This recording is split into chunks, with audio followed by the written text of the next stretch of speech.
Okey. Saya Cikgu Brian Anak Gunyul, Guru Besar SK St. Bernard Sadir. Mula dilantik sebagai Guru Besar di sekolah ini pada 23 Mac tahun 2022.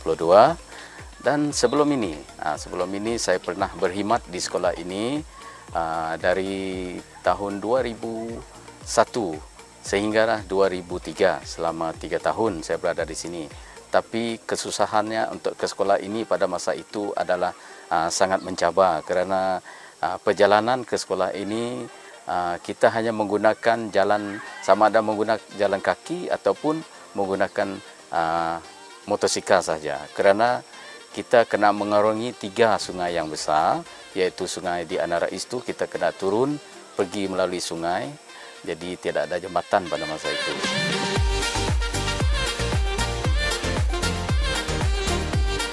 Lokasi sekolah ini adalah terletak di pendalaman 1 dan jauhnya daripada Bandara Kuching lebih kurang 75 km. Perjalanan dari Kuching ke sekolah ini mengambil masa 1,5 jam lah.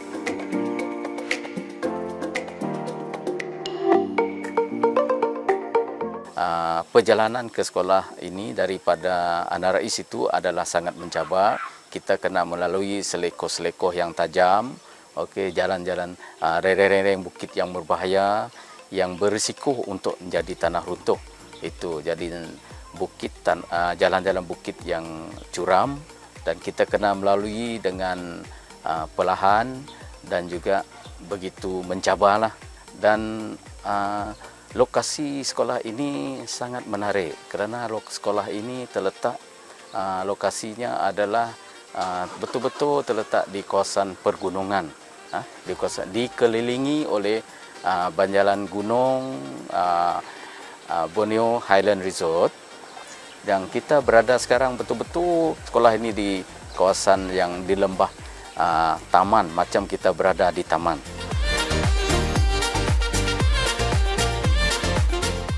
Untuk makluman semua, SK St. Bernard ini adalah sekolah yang berasrama. Sekolah yang berasrama di mana jumlah murid, semua murid adalah 82 orang untuk kelas perdana dari tahun 1 hingga tahun 6. Jadi murid yang tinggal di asrama adalah 74 orang. Jadi yang selebihnya ada kebanyakan anak staf lah, anak guru yang ulang-alik dengan mereka. Bilangan staf di SK St. Bernard Sadir adalah seramai 23 orang. Jadi bilangan guru adalah seramai 17 dan bilangan AKP yang 6 orang yang terdiri pada pembantu pengurusan murid dan pembantu operasi dan penyedia asrama.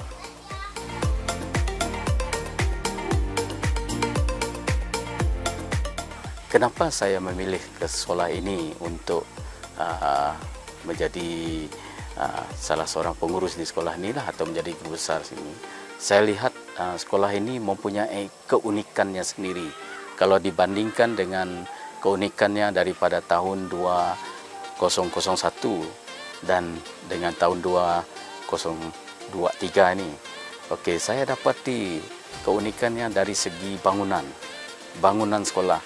Sekarang bangunan sekolah sudah cantik. Asrama sudah boleh diiktirafkan sebagai asrama seperti homestay, seperti resort, seperti hotel dalam asrama. Begitu juga dengan dewan makannya, keunikannya. Yang paling unik kita lihat adalah sekolah ini keunikan dewan makan. Dewan makannya memang seperti di dalam sebuah restoran. Bila anak-anak murid kita makan di dalam dewan, seolah-olah mereka makan di dalam restoran bertaraf 5 bintang.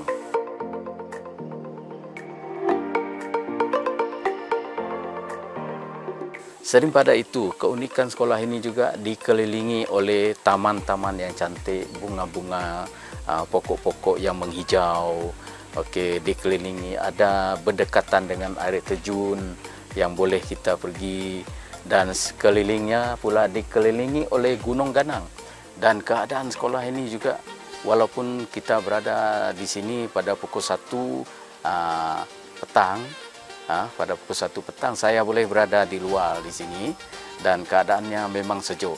boleh dianggap sekolah ini macam kita ibarat tinggal di salah sebuah resort lah, macam di Borneo Highland Resort. Itulah keunikannya sekolah ini.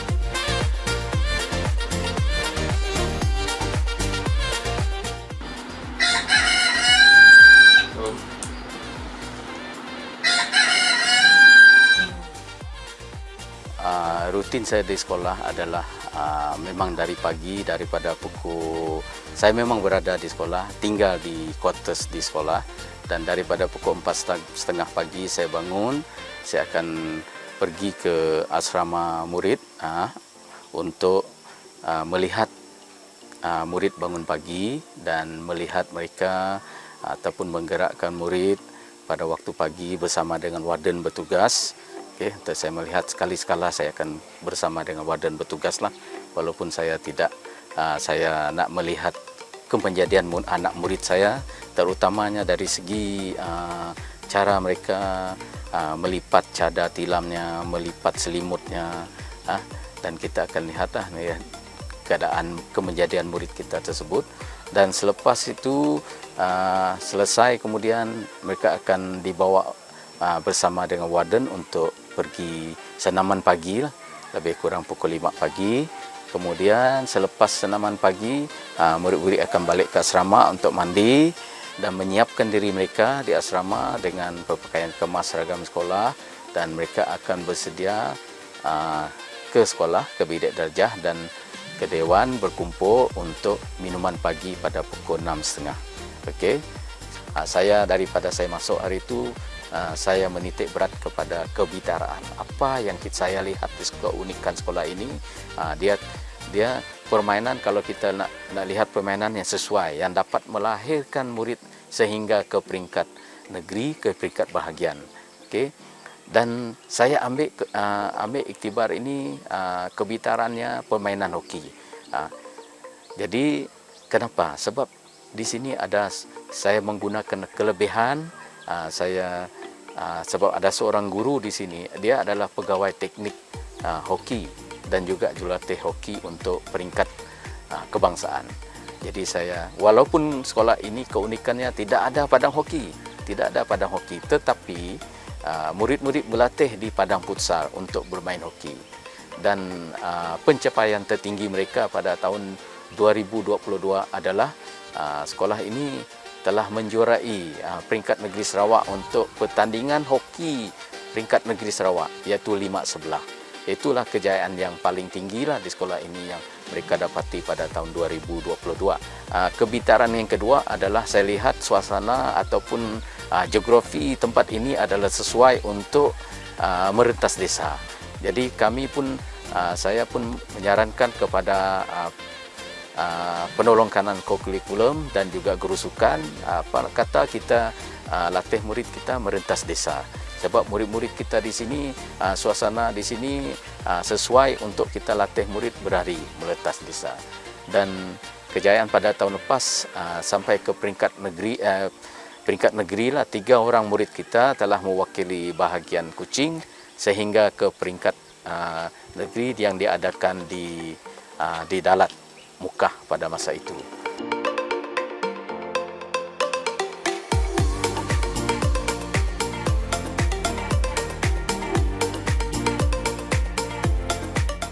Selain daripada itu, inspirasi saya ingin murid-murid kita ini untuk meningkatkan, terutama peningkatkan DLP, Dual Language Program, DLP, peningkatan bahasa Inggeris murid-murid di sini. Kita cuba nak bekerjasama dengan beberapa pihak luar lah, sama ada melalui gabungan jalinan dan jaringan. Pihak sekolah telah membuat jaringan dengan pihak Swinburne University dan bersama dengan pihak Hopes, di mana kita telah membuat camp, English camp bersama dengan pelajar-pelajar daripada Swinburne University. Selain pada itu, kita juga ada membuat jaringan dengan UCSI.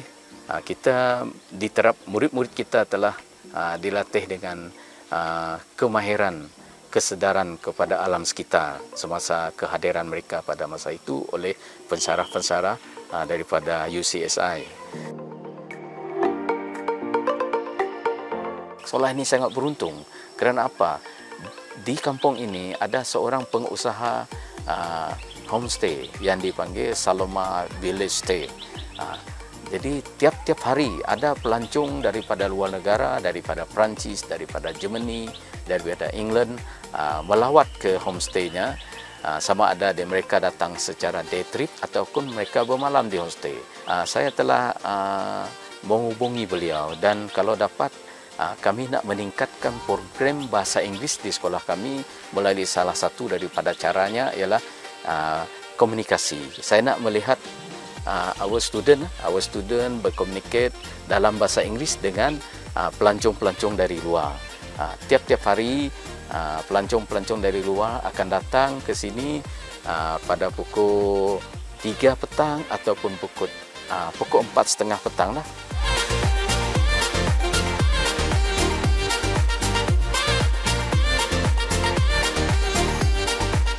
Sebagai guru besar di sekolah ini, saya sangat menitik berat tentang mata pelajaran murid-murid saya, iaitu tentang murid-murid saya, kebajikan murid saya.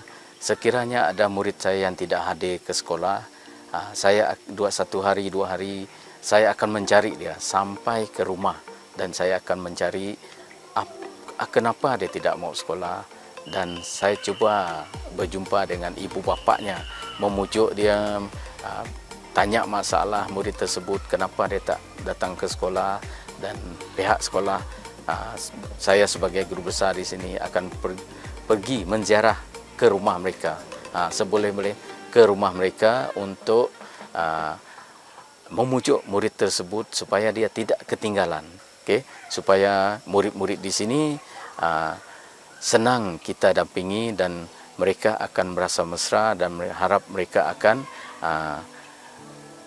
turun ke sekolah semula.